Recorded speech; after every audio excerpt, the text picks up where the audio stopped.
Hello, everyone, and thank you for joining us today for our LA Tech Days event for Trillion Quality Systems. I am Walter Schnapp. I'm here with my colleague, Jerem Hatch, who is one of our senior applications engineers for the Western region.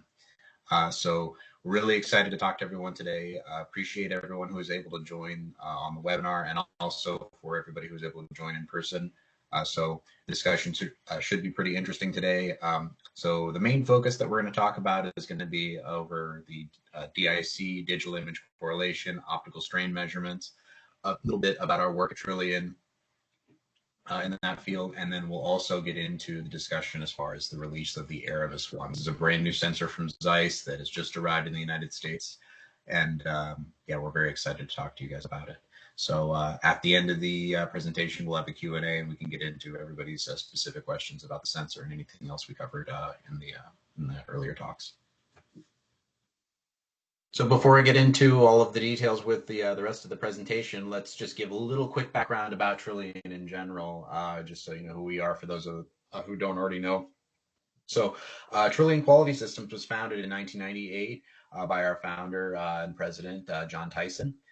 So our headquarters is based in King of Prussia in the Philadelphia area, but we have offices all over the country, as you see here on this map. We also do work in Canada as well. So we are the North American reseller for ZEISS metrology products. So these are just some of the example customers and some of the example applications that we've done over the course of working in this space. So this is not by any means all of our customers, but just gives you an idea. So one of the wonderful things about working in this area and taking optical measurements is that it's not limited by any kind of application or anything like that. Basically, the mindset that we have is if you can see it, you can measure it. So today's discussion is going to be very DIC focused, just being that we're covering the ARAMIS 1 release, but we do work in several other areas as far as our partnership with ZEISS. So Argus is our forming analysis tool. You see this used a lot in the automakers industry for sheet metal forming analysis. TriTop is our optical CMM tool. Both of those use a DSLR camera for capturing the images. ZEISS CT, we do not work as much in the X-ray and the CT scanning, but ZEISS is very involved in that. As far as Trillion goes, we are very involved in the different types of scanning, the blue light scanning, as well as others. So it's quite a lot of tools at our disposal. So it's quite interesting. If everyone has any questions about any of that, feel free to reach out to us. So our team, we work in all different areas. As far as the main focus, though, it's going to be system sales for ZEISS metrology, but also engineering services, so performing measurements on behalf of our customers and providing technical expertise and consultation. And then also, obviously, training our users in how to do measurements and how to use their systems effectively. All right, so let's just spend a brief time going over what ARAMIS optical strain is and what DIC is as a topic.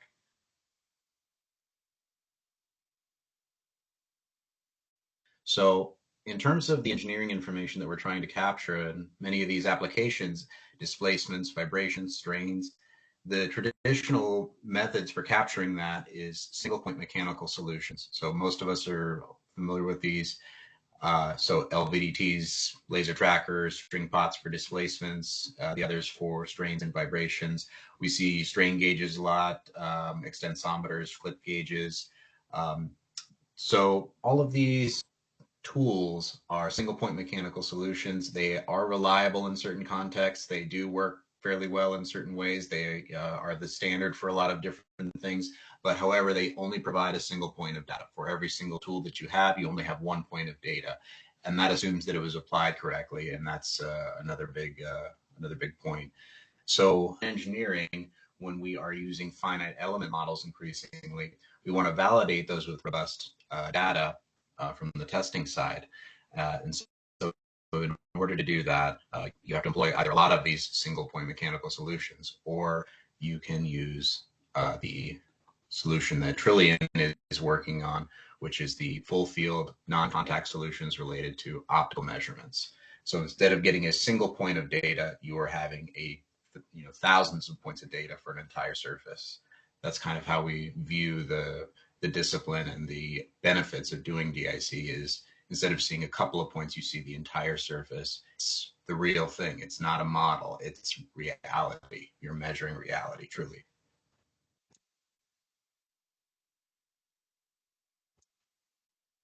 So there's a couple different ways of capturing the data that we're looking for. The main principles that are involved is to use two cameras or point on a surface, very much akin to the way that a human eye and the brain, human eye system, and the brain works.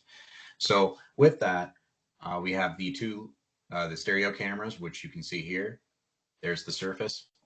So the way that the data is captured and is recognized by the software is with two different ways. So the first way is with target dots. So in this video you see here, the runner is going through the motions. On the outside of the blade is the target dots. So we applied those prior to the test, obviously, and then we also have some located on the brace. So you're basically seeing the full displacement vectors of the blade. Now, also on this is applied rigid body motion compensation. So that basically is allowing you to see just the motion on the blade itself, not the global motion of the runner and everything else that's happening in the. So the other way of capturing strain information is via the stochastic pattern. So this is a real typical dog bone test sample. It's being loaded up in the tensile test machine. It's had the stochastic pattern applied to the outside, obviously. So as it's being loaded, you can see the simulation overlay on the software. So obviously the red is where the strain concentrations are highest. This is a metallic sample, so you can see the Lüders bands that are forming at the top here. That's a crystalline level response that you're seeing. That's not something that you can capture with a strain gauge or a clip gauge or an extensometer. So pretty interesting stuff. But this is a real typical example of what strain data looks like and displacement data looks like in the Correlate software. And obviously there's a gajillion manipulations you can make with that. So we'll get into that later. So these are just some of the various benefits that you get out of using DIC as a discipline and testing methodology. In terms of the work that we've done at Trillium, like I mentioned, being that it's application in size agnostic, which is absolutely lovely for us. We get to work in all different workspaces. These are just some of the different examples of tests that we've done in the past. This one at NASA Langley, I believe, was a helicopter displacement measurement for the fuselage, extremely large measuring volume, as you see, but then we also have really small ones, for example, for this hex head bolt being turned by the reg. So there is a video that we want to show you from ZEISS, but before we do that, we wanted to get into some of the key features we were especially impressed by on the ARAMIS 1. So truly mobile is definitely the right phrase for this. Or the cases that it comes in are very, very easy to roll around. The main sensor case is about the size of a suitcase, which I'll show you here in a second. The controller itself comes in its own, which is very nice, and we'll demonstrate what that looks like later. But this is the inside of the case itself for the sensor. So we have the sensor cable, the camera, one of the lenses pulled out just so you can see what that looks like, and then one on the actual sensor itself. Then this is the just some calibration equipment, and then you have the stand for the calibration object. Really nice to be able to have all of this contained in one case. So the setup is extremely fast. I'm going to demonstrate what the controller setup looks like, but it's basically just a couple of cords for plug-in of the hardware, and then you're basically ready to get started into calibration and setup of the rest of the sensor. Here's a image of the calibration object and its holder. So this is the larger of the two. So this is in the top of the sensor case. So the other, it has a smaller one, it's about a quarter of this size, but it fits all within the main sensor case, which is super nice. The configuration is just normal adjustable base camera bar. So the calibration is very, very robust. We did move the sensor around quite a lot during the course of testing. With the Aramis one, it remained in calibration throughout the whole time. We did have also some temperature swings, but calibration, yes, held the entire time, and we were really pleased to see that. So the new lenses are the C-mount type, and they are very high quality. ZEISS, of course, knows quite a little bit about making good quality lenses. These are the fixed focus and focal length type, which is really nice because there's no more need to use a special tool to adjust the or to tighten and loosen the focuser knob. So it's all just thumb screws now. Very nice. And there's only 2 sets of lenses that are used on the Aramis one. So simplicity is definitely one of its strengths. One thing that we really liked about the camera bar is that it has this strain relief feature lock, which locks the camera cables in place. So when you are adjusting the width of the cameras, as you would in during regular setup or changing measuring volumes, you can push the camera cables through the little channels here and then lock them in place. So it gives you excellent strain relief during testing, and then allows you to have that quick adjust feature, which is very nice. We really like that. We have the new LED system from ZEISS. So this is a brand new light feature that we've been talking about at length. So this would be in place of the normal 10 and 30 degree lights that would come in the wrong configuration of the magic arms. The magic arms are still going to be included in configurations, but in the one that we are testing, we did not have that set up. So just a couple of features of the light itself. We have different options as far as polarizers and diffusers.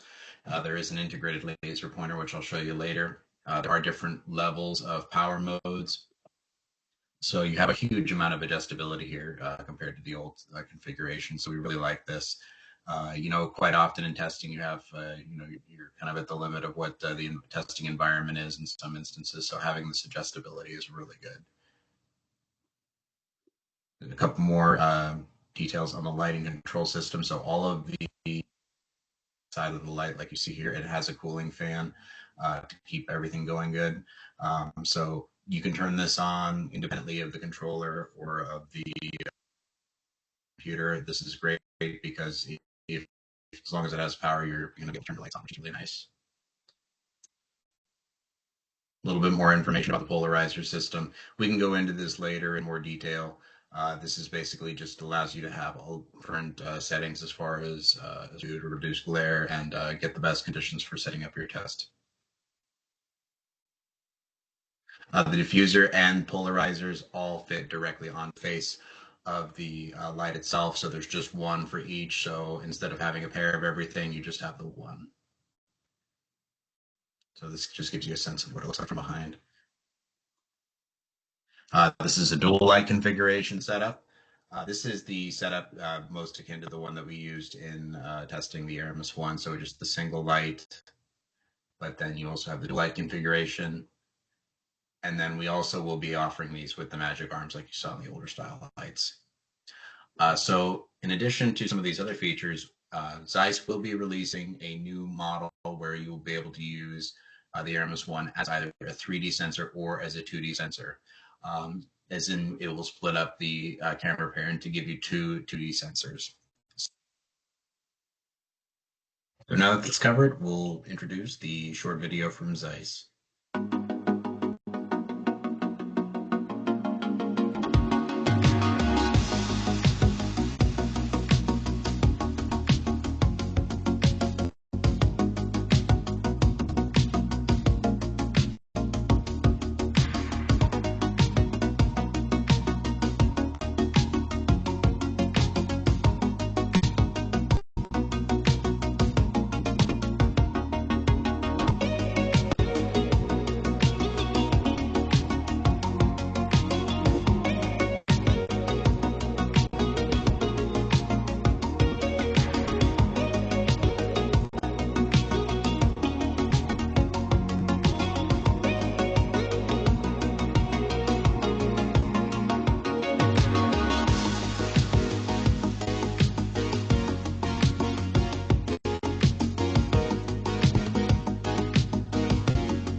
So getting into the discussion of the Aramis One.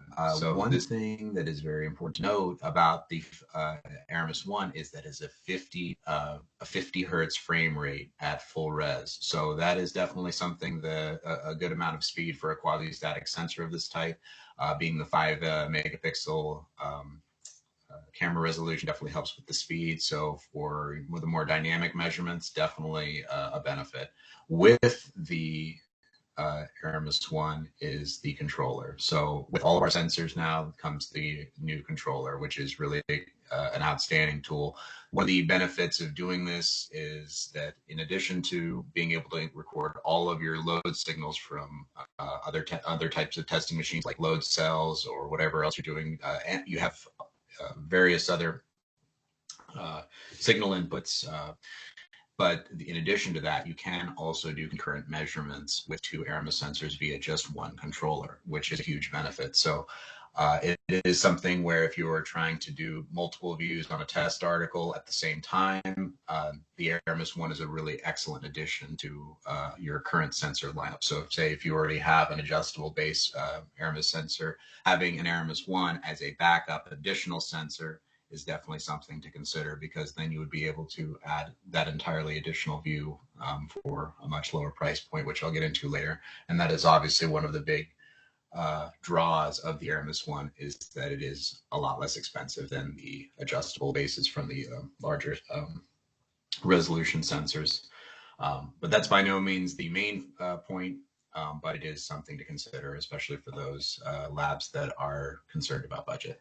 One thing we were really delighted by as far as the sensor, or just the overall package for the Aramis One, was just the compactness and just how easy it was to move around. So I'll show in the video later as far as the actual setup and what it looks like. So in terms of the accessories, you have the normal mounting systems, tripod, and then the boba stands. ZEISS Correlate Pro and Pro Line are both options for the software package. This will use its own sensor driver, Aramis 5M. So 12M and the other various sensor drivers that work for the other Aramis sensors will not work on the Aramis One, unfortunately. So it does require its own, and it does require UV in 2025. So just things to note.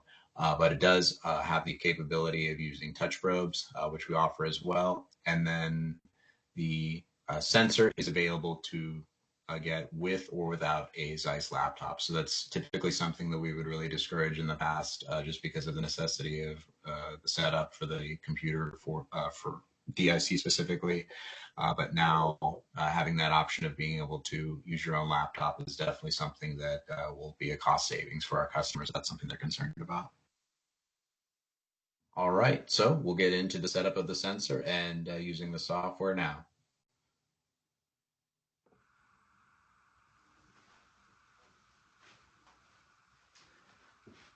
The new controller box opens like this. Lid comes off.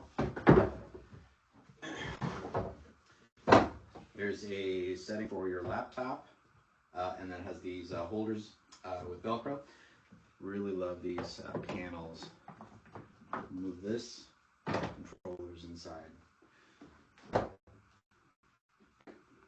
Same in reverse. You have all of your access ports. This is a roller. So taking this to the airport and moving it from site to site is very easy. We really appreciate the compactness of the setup and how easy it is to move around. Everything just snaps back in place like this. I have to note ZEISS really does a good job as far as the supplying of the mounting setups.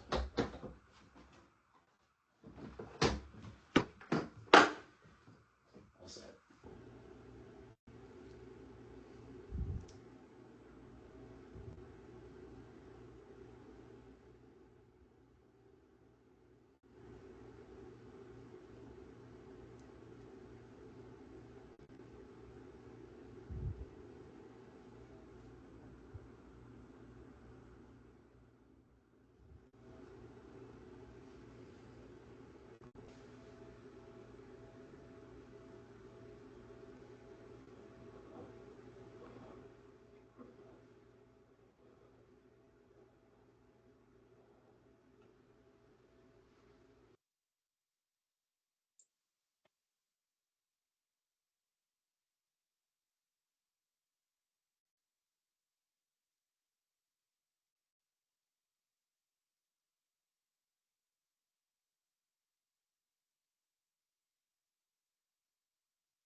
All right. So a big thanks to everyone who was able to attend our webinar today. We really appreciate it. Hopefully you found it informative.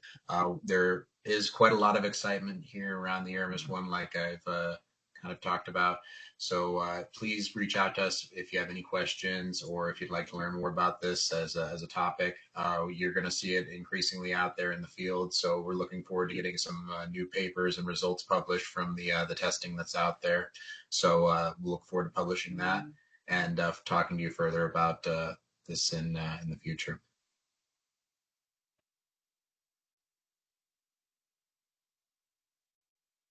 All right, thanks. If everybody can hear me okay still, I just wanted to say thanks again, and we can begin the Q&A portion. And it looks like we already have quite a few questions coming in. So I'm here again with Jerem, and we have some of our other users and interested attendees at the in-person training.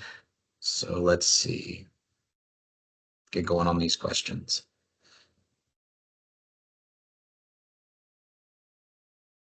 So, Jerem, the first one looks like, how does the Aramis One fit into the larger optical testing roadmap or lab strategy?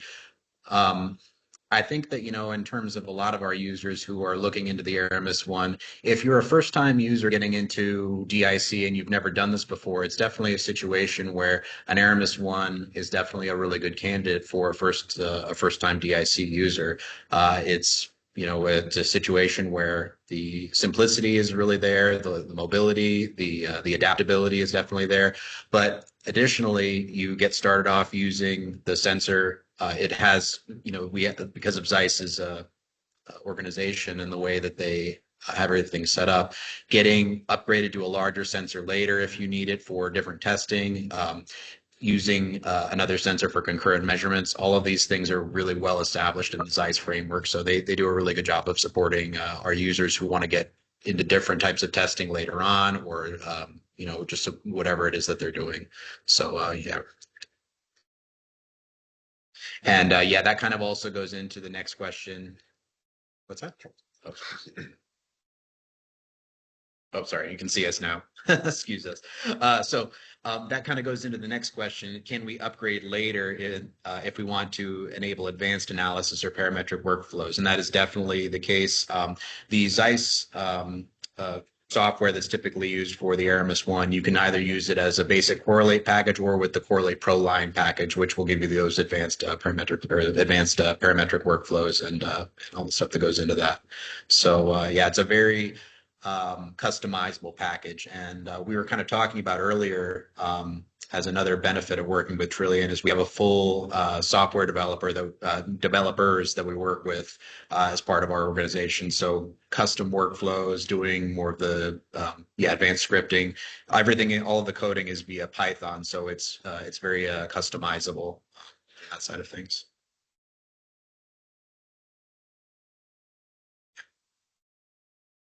Any questions from the guys online? Let's see here. And then, well, you can take a look in the publish section. There's a couple of questions that are in there. Okay, got it. Thanks. Sorry. Okay. Oh, yeah. Just saw this question from Kurt Horton. Hi, Kurt. So we, as far as costing, so for a basic Aramis One package, and obviously it's a situation where there's a lot of variability in what you can get in a package, but we're targeting probably around 60,000 to 70,000 for a basic package. Like I said, that depends on kind of what goes into it. But compared to some of the higher resolution sensors, it's going to be a significantly less expensive. And is the Aramis One compatible with other ZEISS systems or modules? Yes, it is. As far as like the way that you would use the other modules, can you kind of give us more of like an overview of what that would look like?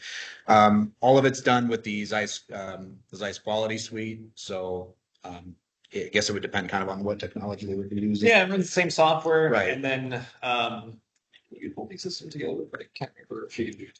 Yes, you can. That's another thing that we want to mention is that the sensor is one that can, the new ARAMIS controller will allow you to run concurrent measurements. I think I said that earlier, but yeah, you'll be able to do concurrent measurements with different systems, or sorry, different ARAMIS systems with the single controller. Yeah, so you could pair this with a 12 megapixel system, or you can upgrade everything and get two 12 megapixels. You know, so it's yeah, pretty flexible in that sense. Different system types. And what kind of accuracy and resolution can we expect from the ARAMIS one? So we're probably talking about the same accuracy levels as the 12M in terms of strain analysis. So typically we like to talk about somewhere around 150 to 100 microstrain for strain analyses, and then the displacement analysis again is mostly dependent on resolution. So instead of having our typical 12 megapixel, we're now at 5 megapixels. So you're losing a little bit on the accuracy of displacement analyses with that low resolution, but not by much. We could probably look at the spec sheet for that.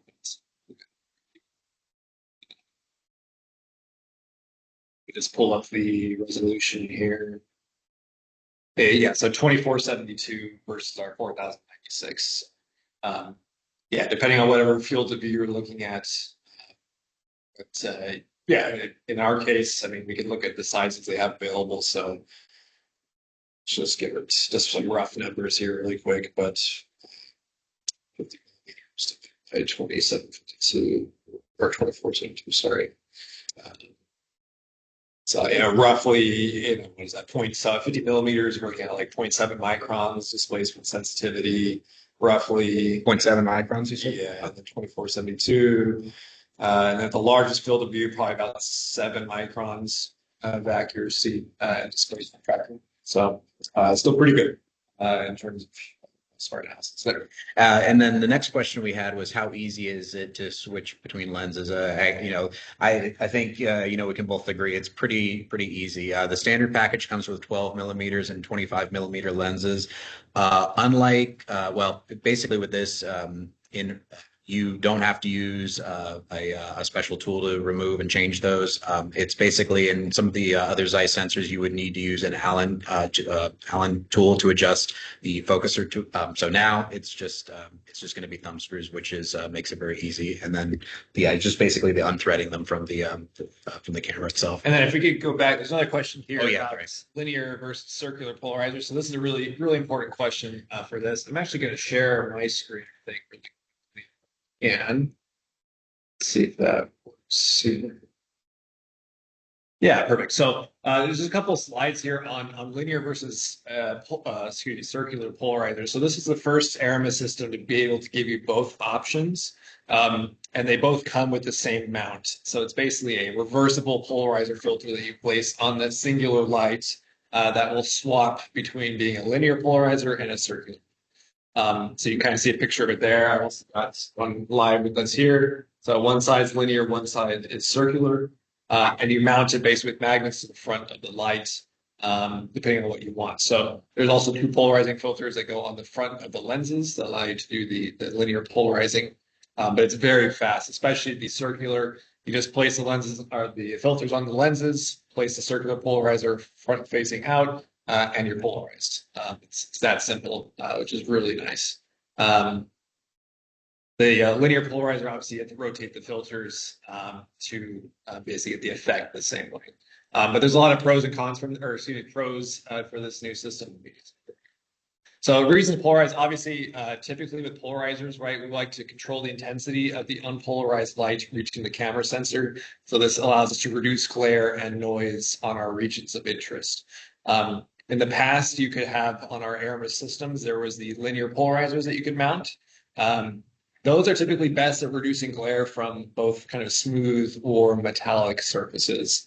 The circular polarizers, which we haven't been able to use before, are kind of better for more optically complex setups. So talking about maybe we're looking through glass, for instance, so through like different lenses, mirrors, or like beam splitters with our lights.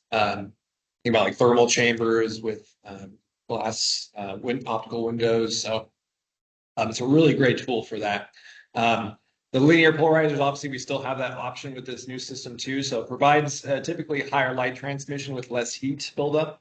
But it is sensitive to the angle of the camera and the lights themselves and the orientation. So if you weren't correctly optimized for your orientations, you'd have to redo the polarization to make it more effective.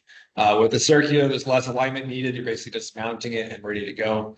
Works in any geometry. It does absorb more light though, so it is a darker image. So you may need to adjust your exposure time more or open your apertures potentially to get a little bit more light in there if you don't have enough. But the really nice thing about this light is that it's 45 megawatts, or excuse me, not megawatts, 45 watts lighting system compared to our original on the ARAMIS system is only a 10-watt total with the dual LEDs. So almost 4 times as much light you're getting with this singular LED on the new system, which is really powerful. So using the circular polarizer shouldn't really have any dramatic effect now on between the two systems there.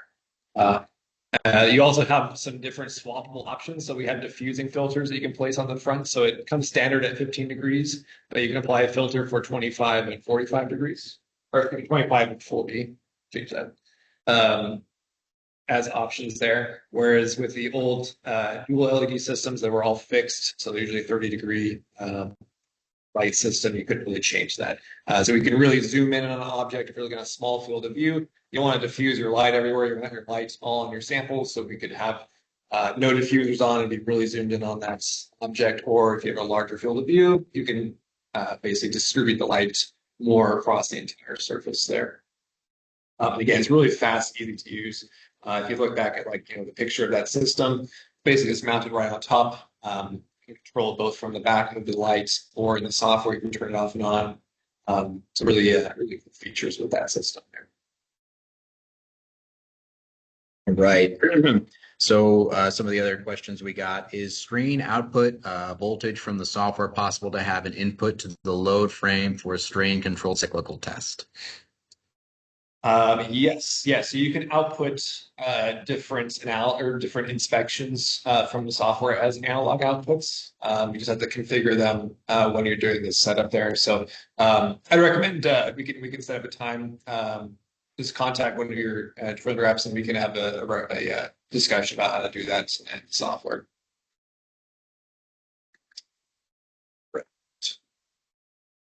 And then, so this is a great question from Simon Lee. So, as far as does the sensor require calibration, and if so, how often does it require? Yes. So your original setup, when you first configure the lenses for your field of view, your volume you choose, you do need to run a calibration routine. So they have, like Walter mentioned in the video, there's 2 calibration objects with this system in particular. Yeah,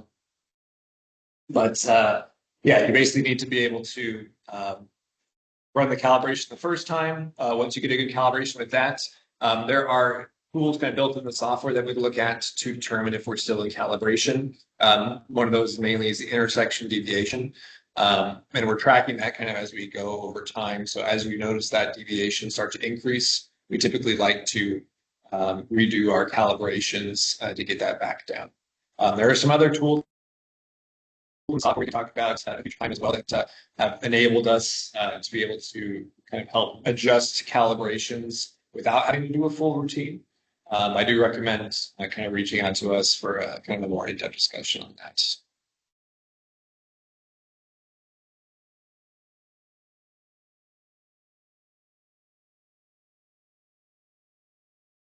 Let's see. Can you clarify why we don't need to worry about light intensity when using polarization with the ARAMIS 1?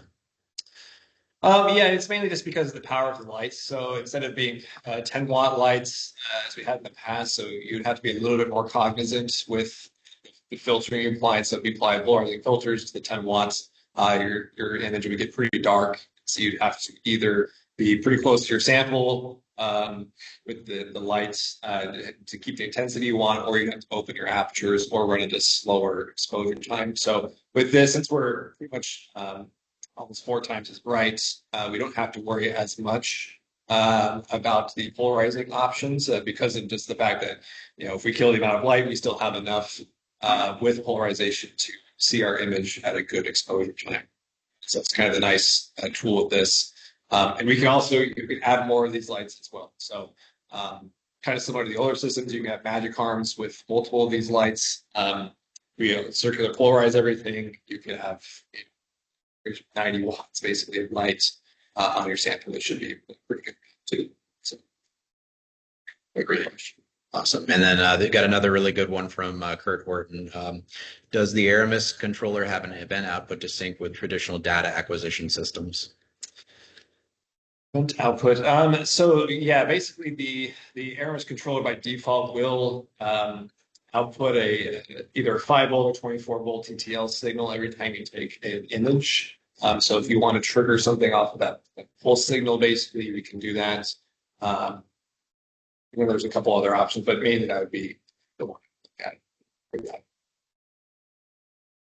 And then I got another question. Anonymous says the pricing that I mentioned earlier does include a software license. Is circular polarization really useful for everyday tests, or is it only really for special cases? It's a good question. I think it's definitely more effective on special cases, but if you do notice, like it will reduce noise on the surrounding area as well. So it can also be just effective to use that in general. Obviously, most of the polarizers are filters. They're just laminates on these materials. So if you use them a lot or very often, eventually you will burn through. So sometimes I like to be a little more choosy with when I use them, but in general, especially with the intensity of light we have now, you're not really going to have any negative effects of using the polarizers. It's mostly positive outcomes from that from using those.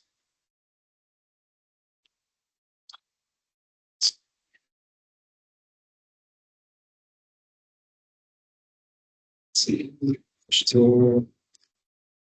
Where was it? Oh, sorry.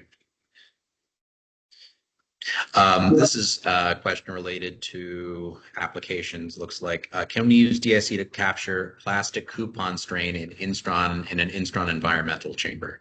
So, an environmental chamber, like, yeah, I would assume that would mean, yeah, you'd need as long as it's more of like the window I think is more of the biggest concern there, and like what we can actually see in the chamber. Yeah, so it just depends on the viewing window, the optical window basically you have of the chamber. But yes, we can definitely capture displacements and strains inside chambers. We have one at our office, the Seattle office. But yeah, we've done multiple different tests, mostly for CT analysis, but we can also do just normal, like if you have a large enough chamber, you could do a full tensile test, things like that. So we can definitely do that, especially with the polarization options here. It's going to be a lot better. In terms of like reflections from the glass, clarity, and things like that. But yeah, it's definitely do. Can you speak to the optical clarity aspect? I think a lot of our customers probably do have applications where they are measuring through, shields and glass. Can you speak to that? Yeah, so I mean, the kind of main idea is like obviously we want to hinder. What's sentence? But it's basically we don't want to hinder any of our optical paths in terms of what we're seeing on the image. So avoiding diffraction, reflections, refractions, things like that can affect the image quality of your object of interest is pretty important. So usually with like thermal chambers, we're using optically clear glass. So that way there's no distortions being added to the image, no diffractions, things like that.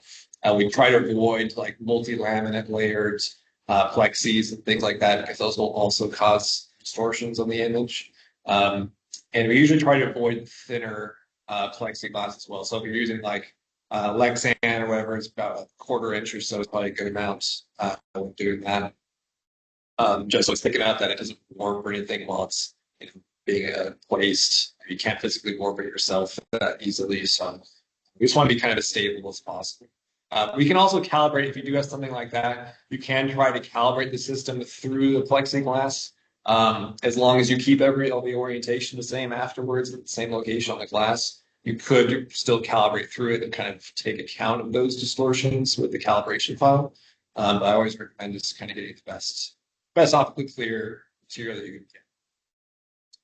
Yeah, I think we encountered that a lot. Like not just like it's when you are having a test where there might be potentially flying debris or things that could potentially damage the cameras. In some tests where you have like a COPV burst or a pressure vessel burst, there's water. We've seen quite a lot in the testing with in Trillion. So yeah, just something to consider.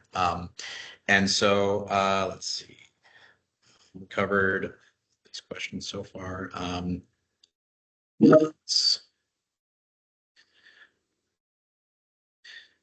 So as far as and we talked a little bit about this, so can you talk about the adjustable camera bar and, what is some of the benefits of doing that in a lab space and, how is that contrasted between some of the other types of sensors that ZEISS offers? Yeah, so I'll say the 5M system is, or excuse me, the ARAMIS one, the 5M cams. Comes with the shorter bar option, so it's only a 500 mm bar instead of the 800 mm. So that off the bat already kind of gives you a little bit more flexibility in terms of positioning, where you can kind of manage space needed for the system here. The adjustable system again gives you the flexibility to choose different volumes depending on what your test size is. We typically like to optimize our tests where the area of interest on your sample is kind of filling the field of view as much as possible. So kind of almost zoomed in as much as possible on that area of interest. And that's where the kind of adjustable base really shines, being able to optimize that, especially with the ARAMIS 1, anywhere between 50 to 500 millimeter areas of interest. It's kind of what we can look at there. And then if you're going to use, and then the other kind of end of the spectrum, if you're more interested in maybe doing the same test every single day, it's a 50 millimeter dogwood sample every single day. They do have fixed base systems where the bar that you adjust the cameras on is basically fixed distance so that the cameras can't move on that bar. So there's less adjustment options. It's more rigid. So it holds calibration a little bit longer, but it's limited to that kind of singular field of view. So you're kind of just always doing that same thing. Yes, the adjustability is not so for test labs, maybe more dynamic stuff where you're doing coupons one day, full components another, larger small areas, having an adjustable base system is pretty critical for those in terms of the flexibility that it offers. With the drawback being that you need to pay a little bit more attention to your calibration and how much you kind of move the system and things like that. Okay, let's see. Can the two cameras be used independently for 2D measurements? Yes, they can. That's definitely something we will, that's probably something we're going to get into a little bit more tomorrow in the training. But yeah, that is a capability of the ARAMIS sensor. I have this one here. I really want to learn how to use the machine and learn the software. Are there any materials to learn or any series of videos? Well, I'm sitting next to the author of some really outstanding training videos. I'm sorry, I'll let you talk about that. But no, yeah, definitely. So we do have some free free training materials available online. I definitely recommend we use trillion.com/FAQ. It's kind of our newer FAQ site where we discuss a lot of these different questions. We also have a YouTube page. We have a kind of full series right now on analysis, both 2D and 3D, and it's all free to look at. So, but we are updating those as we go over time. So we also have currently a Spanish version available as well. So if you'd like to view those, it's really translated up on the site, which is pretty cool. And then we are working on some newer 2025 and potentially also some acquisition videos where we go through setup, calibration, doing the focus, the apertures, things like that, and the lenses. So that can be eventually that'll probably be available. But yeah, so we're always adding to those, especially the FAQ site. So if you'd like to look at some more of that information, we can also provide you some more links to free trainings or even paid trainings from ZEISS if you're interested in those as well. Yeah. We're very big on the education side. So definitely don't hesitate to reach out. Do you guys, for those that attended do you guys have any questions or anything that we haven't covered so far in the discussion? Let's see. Do we have any others from the audience? We answered most of these. Yeah, there's quite a few. All right. Well, I think that we'll call that a wrap. Want to say thank you again to everybody who was able to make it. And yeah, if you have any questions about anything that we've covered in the webinar today, don't hesitate to reach out to us.